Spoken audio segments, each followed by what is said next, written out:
வணக்கம் அன்பர்களே, இது தகவல் சாளரம். நான் உங்கள் பிச்சை முத்து. தகவல் சாளரம் வழங்கும் போர்களின் பிடியில் பூமியின் மடி. இனி வருவது இரண்டாம் உலகப் போரின் இணையற்ற வரலாற்று தொடர். புத்தன் வந்த திசையிலே புனித காந்தி மண்ணிலே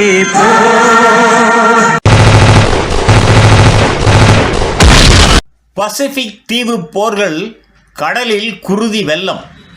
பேர்ல் ஹார்பர் தாக்குதலுக்கு பின் ஜப்பான் பசிபிக் கடலின் தீவுகளை வேகமாக கைப்பற்றியது. குவாம், பிலிப்பைன்ஸ், மிட்வே, ஒகினாவா ஒவ்வொன்றும் இரத்தமும் வியர்வையுமாக மாறிய போர்க்களங்கள்.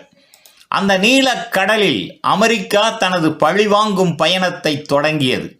ஒவ்வொரு தீவும் ஒரு உயிர் பாய்ச்சல், ஒவ்வொரு அலைக்கும் ஒரு உயிரின் கதறல்.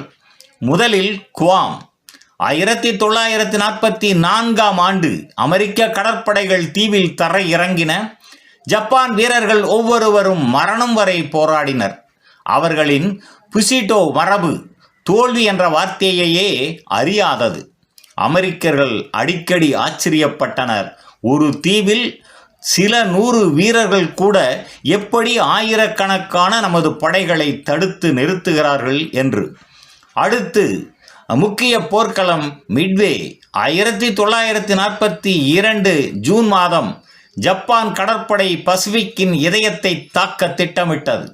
ஆனால் அமெரிக்காவின் கோடு பிரேக்கர்ஸ் அந்த ரகசியத்தை கண்டுபிடித்தனர். மிட்வே போரில் ஜப்பானின் 4 விமான கப்பல்கள் அழிந்தன. அந்த தோல்வி ஜப்பானின் கடற்படைக்கு பெரிய பின்னடைவு. மிட்வே அது ஒரு போர் மட்டும் அல்ல, அது பசிபிக் போரின் திருப்பம். பின்னர் வந்தது ஒகினாவா, பசிபிக் கடலின் மிக கடுமையான போர். இது ஜப்பானின் கடைசி கதவாக இருந்தது. படை வீரர்களுக்கு மட்டும் அல்ல, சாதாரண மக்களுக்கும் இது ஒரு நரகமாக மாறியது. ஜப்பான் விமானிகள் காமிகாசி எனும் தாக்குதல்களில் தங்களையே தற்கொலை குண்டாக மாற்றிக்கொண்டனர். அவர்களின் விமானங்கள் அமெரிக்க கப்பல்களுடன் மோதின.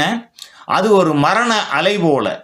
ஒகினாவா போரில் 1,00,000க்கும் மேற்பட்ட மக்கள் உயிர் இழந்தனர்.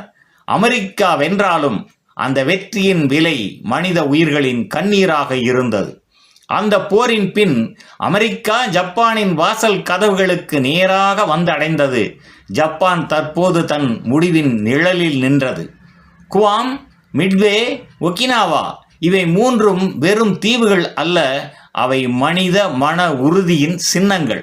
ஒவ்வொரு அலைக்கும் ஒரு நினைவு, ஒவ்வொரு மணற்குவியலும் ஒரு வீரத்தின் கதை. நன்று நண்பர்களே, இரண்டாம் உலகப் போரின் இன்னும் ஒரு காணொளியில் மீண்டும் சந்திப்போம். நன்றி, வணக்கம். புதியதோர் உலகம் செய்வோம், கெட்ட